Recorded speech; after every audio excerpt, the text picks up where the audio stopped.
On tonight's episode of Applied Spirituality, we will be looking at intuition. And I love when magical folks take a word and they're like, duh, don't you see it means this? And they'll do it for this one where they break it into intuition, guidance from within, the inner teacher. And I'm going to talk about it from two angles today. So first, both of those angles come from a point where I'm saying this is information that you're getting in, let's say, like it would be traditional, but let's say like non-modern way. So you're not reading it, someone's not telling it to you, it's kind of an inner knowing. So one way you have inner knowing, intuition, guidance from within is, first let's look at the miracle that is the being. And so we've got these different senses: sight, smell, taste, touch, humor. And these can tell if something is in harmony or not. So you can smell if food is spoiled, you can taste if something is very well prepared, there's an artistry to the food, you can see beauty, you know if something is out of place. Innately, you have a sense for harmony or not. You also take in energy all the time, vibes, or experience energy rather, and you can tell if it is in harmony or not.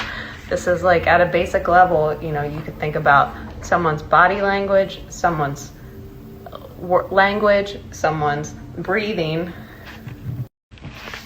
and the overall context, and tell if this is in harmony or not, if something feels off or not. And what's important to know about intuition is it's real personal. You're not looking for the absolute right. You're looking for right here, right now for me. What's right for me right now?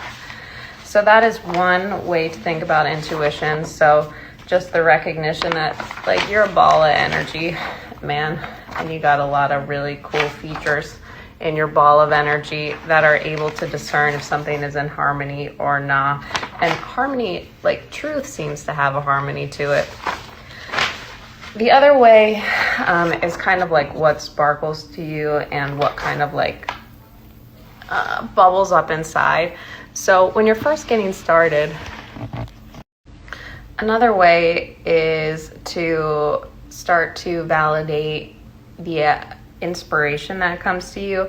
And so I say inspiration over information, because if you're getting guidance or you think it's intuition and it's always doom and gloom, that's probably just fear masquerading. So it can take a little time to like fan out what's in there, what's happening, and start to be able to discern like, okay, this is my knowing. And you can do that by just practicing, having an intention and practicing. I think I say this in every episode where it's like, have your intention and be willing to change. Like that's it. You put it in here and it'll start to work. So intuition also looks like stuff that sparkles, like, ooh, how about that? Things that feel alive.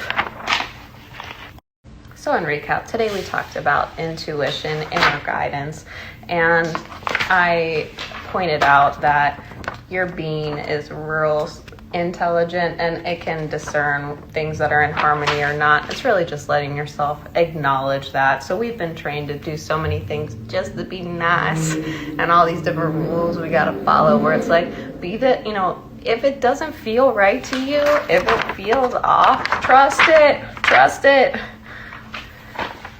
The other part I talked about was allowing yourself to follow what sparkles. So kind of, validating ideas that you have, inspiration that you have. And that's kind of like guidance on your own path. So your own path does not have clear markers on the outside because you make it as you walk it, which means your guidance to do that is coming from in. The compass is in here. So there are different ways that you can learn to hear it and